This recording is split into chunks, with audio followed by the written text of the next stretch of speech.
नमस्कार, स्वागत है आपका। मैं हूं आपके साथ सुमित झा। सबसे पहले आपसे अपील, न्यूज 18 की आपसे गुजारिश है कि आप घर में रहें, बाहर नहीं निकलें, लॉकडाउन को हल्के में मत लीजिए। इस वायरस को हराने का यही एक सबसे बेहतर तरीका है, इसलिए घर पर रहिए, सुरक्षित रहिए और दूसरों को भी सुरक्षित रहिए। सबसे पहले आइए जान लेते हैं कोरोना पर अब तक अपडेट क्या है, देश भर का आंकड़ा क्या है। भारत में कोरोना के कुल 8,449 मामले अब तक सामने आए हैं, वहीं 765 मरीज स्वस्थ हुए हैं और अब तक 273 मरीजों की मौत हुई है। बिहार में कोरोना के अब तक 64 मरीज मिले हैं, जिनमें 26 इलाज के बाद ठीक हो गए हैं, वहीं एक की मौत हो चुकी है। जबकि झारखंड की बात करें तो यहां कोरोना के 19 पॉजिटिव केस सामने आए हैं, जिनमें से 2 मरीजों की मौत हो गई है।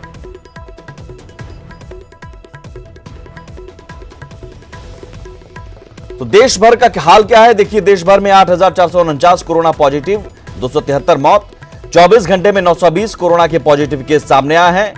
अब तक 765 मरीज ठीक होकर घर लौट गए हैं और वहीं 5 दिनों में 15,747 की औसत सैंपल जांच की जा रही है। औसतन 584 सैंपल पॉजिटिव पाए जा रहे हैं 5 दिनों में। देश भर में आज तक 1,86,906 सैंपल टेस्ट हुए। कुल पॉजिटिव केस में 20% को वेंटिलेटर की जरूरत है। 20% के हिसाब से 1,671 बेड की जरूरत है। वर्तमान में 601 कोविड-19 अस्पताल, 1.05 लाख बेड उपलब्ध है। सैनिटाइजेशन टनल बनाने के खिलाफ केंद्र सरकार है। बिहार में क्या हाल है? बिहार में 24 घंटे में पॉजिटिव केस सामने नहीं आए हैं, ये राहत की बात है। बिहार में अब तक 64 है पॉजिटिव मरीज। कोरोना संक्रमण से छपरा मुक्त हुआ, ये बड़ी बात। छपरा के संक्रमित मरीज की छुट्टी हो गई है। गोपालगंज में भी 2 कोरोना पॉजिटिव की छुट्टी की गई है। वहीं जमुई में बात करें तो जमुई में 63 सैंपल की रिपोर्ट नेगेटिव आई है। रक्सौल में 26 लोगों को क्वारंटाइन किया गया है। अलग अलग जिलों से अपडेट लगातार सामने आ रहे हैं। वहीं गया में एक कोरोना संदिग्ध की मौत हुई है, जबकि गया के 3 पॉजिटिव मरीज नेगेटिव मिले हैं। मोतिहारी में सीमा पर सीसीटीवी से निगरानी रखी जा रही है। झारखंड का हाल जाते हैं। झारखंड में कोरोना से अब तक 2 मरीजों की मौत हो चुकी है। रांची में हिंद पीढ़ी के बुजुर्ग की रिम्स में मौत हुई। रांची के हिंद पीढ़ी में अब तक 8 मरीज पॉजिटिव पाए गए हैं। रांची में कोरोना से मृत मरीज को दफनाने पर बवाल हुआ, हालांकि बाद में दफनाया गया। बोकारो में 8, हजारीबाग में 2, कोडरमा में 1 मरीज मिले हैं कोरोना के। झारखंड में अब तक कुल कोरोना के 19 केस सामने आ चुके हैं। धनबाद के पीएमसीएच में कोरोना जांच की शुरुआत हो गई है। झारखंड में 1,912 sample collection, 1,529 negative. Travel history वाले 723 लोग सर्विलांस पर रखे गए हैं। वहीं हाई स्कूल के 25,000 टीचर एक दिन का वेतन देंगे। आगे बढ़ते हैं। बिहार में अब कोरोना संक्रमितों की संख्या 64 हो गई है। आइए बताते हैं बिहार के किस जिले में कोरोना के कितने संक्रमित मरीज मिले हैं। बिहार के सिवान में सबसे अधिक 29 पॉजिटिव मरीज मिले हैं। वहीं मुंगेर में 7, पटना में 5, गया में 5, बेगूसराय में 7, गोपालगंज में 3, नालंदा में 2, नवादा में 3, लखीसराय, सारण और भागलपुर में 1-1 मरीज पॉजिटिव पाए गए हैं।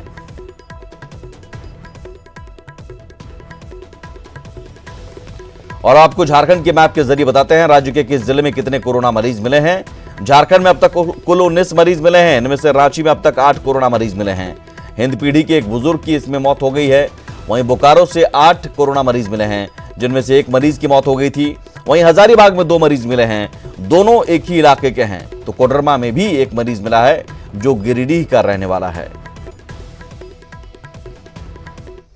और इस वक्त एक बड़ी खबर आ रही है। रात के 2 बजे नईमुद्दीन को कब्र नसीब हुई। कोरोना से मौत के बाद दफनाने पर बवाल हुआ था। हिंद पीढ़ी के बच्चा कब्रिस्तान में फिर दफनाया गया। 60 साल के नईमुद्दीन की कोरोना से मौत हुई थी।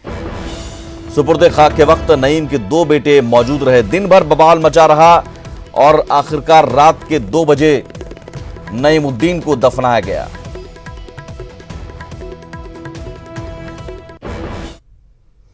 आगे बढ़ते हैं खबर नालंदा से, जहां लॉकडाउन के दौरान पुलिस की कार्रवाई से नाराज किसानों ने सड़क पर उतरकर विरोध जताया है। प्रदर्शन कर रहे किसानों ने सड़क पर सब्जियों को फेंककर और आगजनी कर प्रशासन के खिलाफ नारेबाजी की।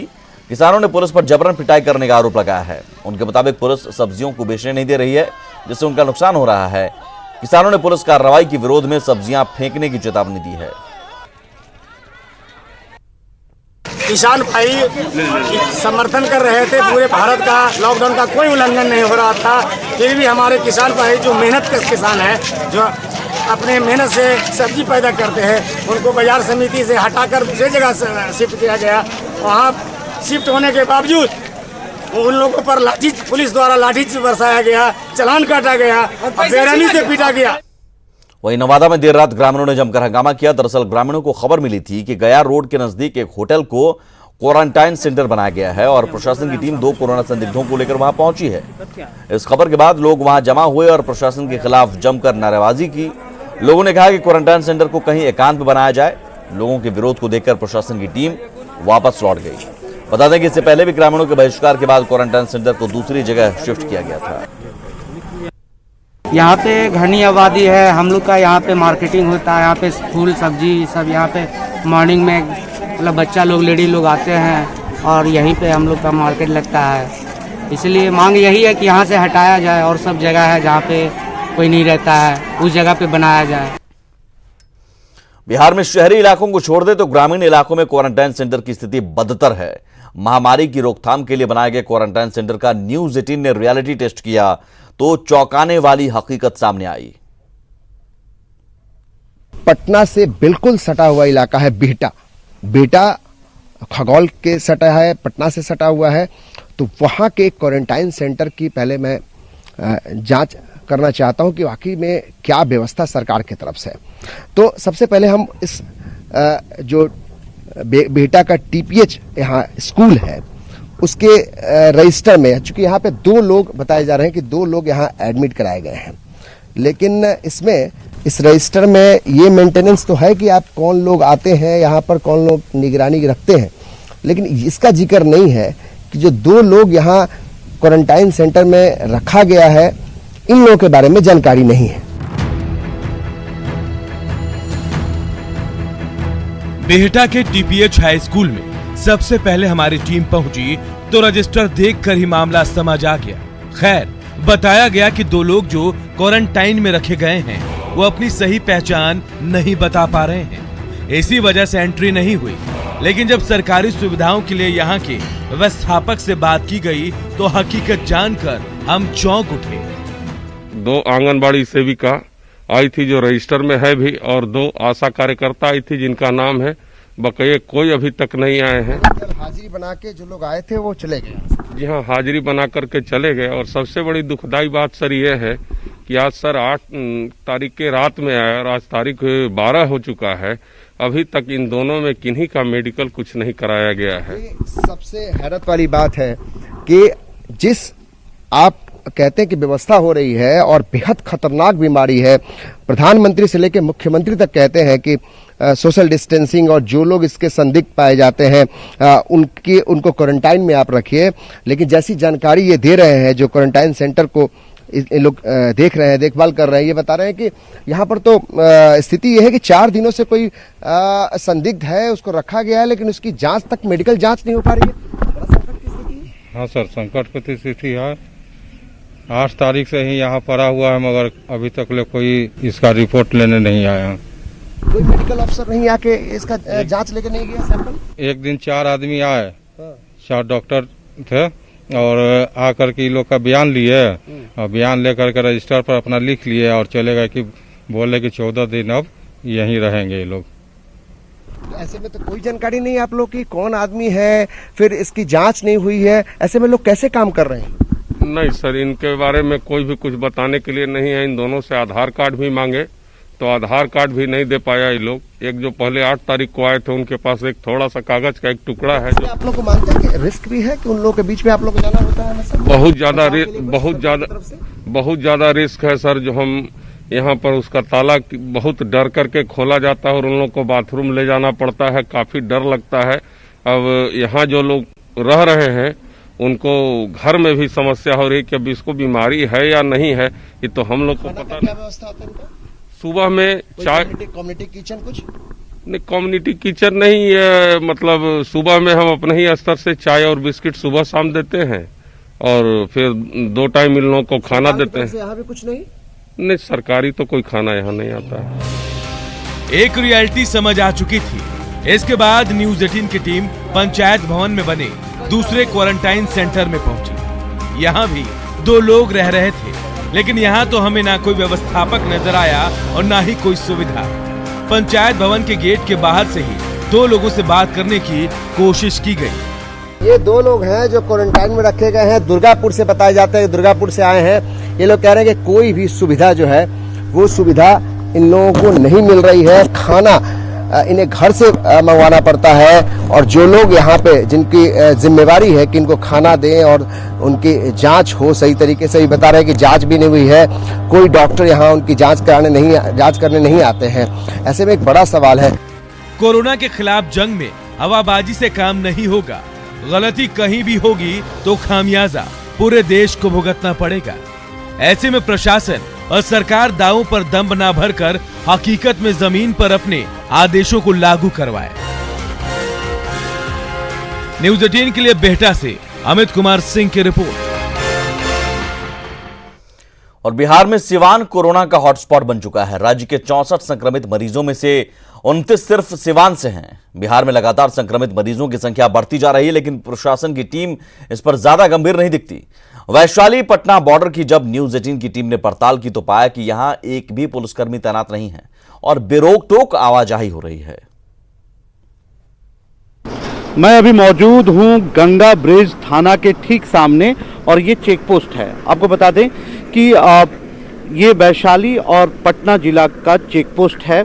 इसके ठीक पीछे हमारे कैमरा पर्सन राहुल के ठीक पीछे गंगा ब्रिज है, यानी कि महात्मा गांधी सेतु।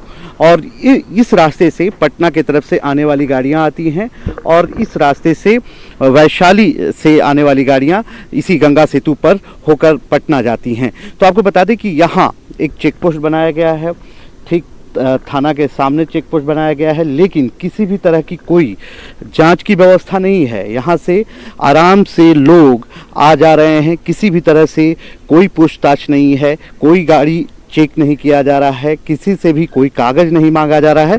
आपको ये बता दें कि यहाँ कोई भी पुलिसकर्मी नहीं है जो ये पुख्ता कर सके कि लोग आ जा रहे हैं तो वो किस लिए आ जा रहे हैं या फिर यूं ही जा रहे हैं। गाड़ियों का परिचालन जो है वो और दिनों की माफिक ही चल रही है, किसी भी तरह से कोई पूछताछ नहीं है।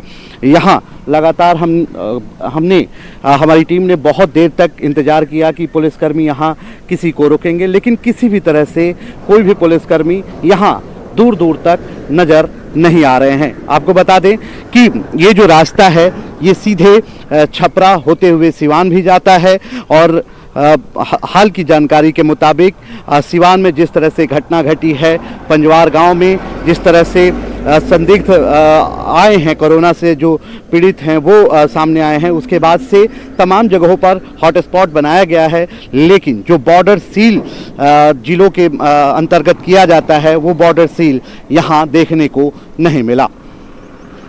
कैमसन राहुल के साथ विजय पांडे, न्यूज 18 वैशाली। मुजफ्फरपुर की न्यायपालिका लॉकडाउन में काफी सराहनीय भूमिका अदा कर रही है। कोरोना के खिलाफ जंग में जज खाना बनाकर जरूरतमंदों को खाना खिला रहे हैं।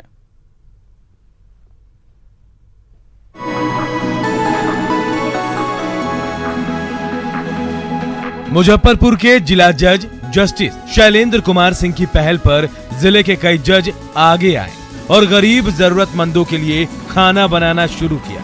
ये जज खुद अपने पैसे और अपनी मेहनत से खाना बनाते हैं, जिन्हें प्रशासन के सहयोग से जरूरतमंदों के बीच बांट दिया जाता है। ये इसमें हम लोगों ने किसी से कोई पैसा नहीं मांगा। हम लोगों को जो वेतन है, जो हम लोगों का सीमित संसाधन था, उसमें हम लोगों ने, मजिस्ट्रेट साहब लोगों ने, सारे लोगों ने पैसे इकट्ठे किए और सारा राशन हम लोगों ने खरीदा है। सब्जियां हम लोग रोज खरीदते हैं और तब हम लोग इसको बनाते हैं और इसको डिस्ट्रीब्यूट करते हैं। श्रमदान भी स्वयं होता है? स्वयं श्रमदान होता है। इसमें हम लोग किसी एक एम्प्लॉय का भी सहयोग नहीं लेते। हम लोग चावल बीनने से लेकर, सब्जी काटने से लेकर धोने तक भी करते हैं। खाना बनाने के दौरान किसी की कोई मदद नहीं ली जाती। और सभी जज खुद ही बर्तन धोने से लेकर सब्जियां काटने तक का काम करते हैं। वहीं इस दौरान सोशल डिस्टेंसिंग और हाइजीन का भी पूरा ख्याल रखा जाता है। मास्क आप देख ही रहे हैं, मास्क लगा करके सब लोग काम कर रहे हैं। तो जो सोशल डिस्टेंसिंग है और हाइजीन का पूरा ख्याल रखा जा रहा है यहाँ पर। मैं 7 मंथ प्रेग्नेंट हूँ और लेकिन मुझे लगा कि लोगों की सेवा करने के लिए अगर आगे हम कुछ कर सकते हैं, अगर हम सक्षम हैं, तो ये छोटा सा प्रयास है। हम 4-5 लोग फिलहाल मिलकर कर रहे हैं, जिसमें हमारे जज साहब का बहुत बड़ा योगदान है। हमारे माननीय जिला जज साहब, तो हम लोग खुद ही बर्तन धोने से लेके सारा कटिंग से लेके और सारा कुकिंग सब खुद ही करते हैं, बिना किसी हेल्प के, बिना किसी स्टाफ को लगाए, खुद सारा काम खुद से आप देख सकते हैं सब खुद से। तो जिन हाथों को कलम से फैसले देने की आदत थी, जिन्हें ऊंची कुर्सियों पर बैठकर अपना हुक्म चलाने की आदत थी, लेकिन कोरोना के इस महासंकट में वे सभी लोग मानवता और इंसानियत की सेवा कर रहे हैं। ये तस्वीर उन लोगों के लिए मिसाल है जिनके हाथों में ताकत है, क्योंकि यह मौका है उन तमाम लोगों के लिए पीड़ित मानवता की सेवा करने का। उम्मीद है मुजफ्फरपुर की यह तस्वीर पूरे देश के लिए नज़ीर बनेगी और वे तमाम लोग सामने आएंगे जिनको ईश्वर ने ताकत दी है, धन और दौलत दिया है, और वो इसका इस्तेमाल मानवता की सेवा के लिए करेंगे। सुधीर कुमार, न्यूज़ 18, मुजफ्फरपुर। कोरोना को लेकर कोई कंफ्यूजन ना रहे और लोगों को सही और पूरी जानकारी मिले, इसी वजह से न्यूज़ 18 ने कोरोना कंट्रोल रूम बनाया है, जहां पर हम दर्शकों के मन में उठ रहे सवालों के जवाब अपने एक्सपर्ट्स और डॉक्टर्स के जरिए देने की कोशिश कर रहे हैं। इसी कड़ी में हमारे साथ मुंबई से जुड़े डॉक्टर निकुंज देसाई, जिन्होंने लोगों के सवालों के जवाब दिए और उनकी आशंकाओं को दूर किया।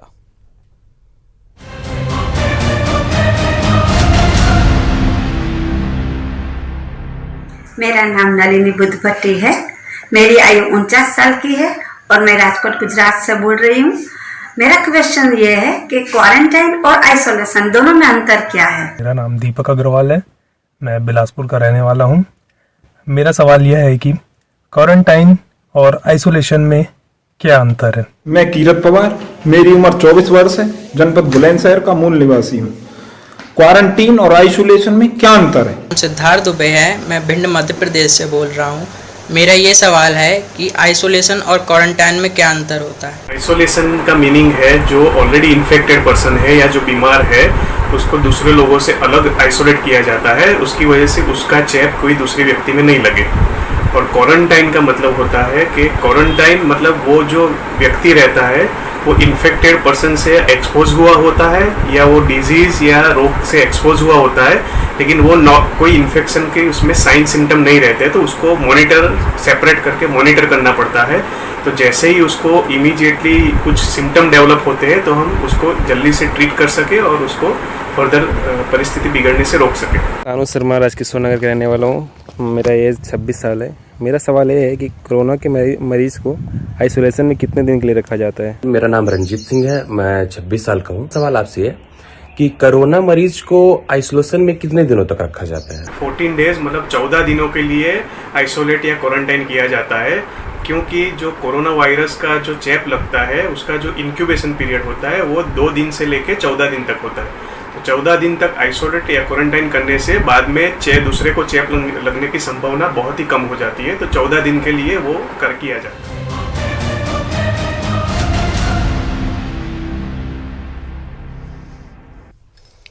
और इसी के साथ इस बुलेटिन में बस इतना ही। नमस्कार।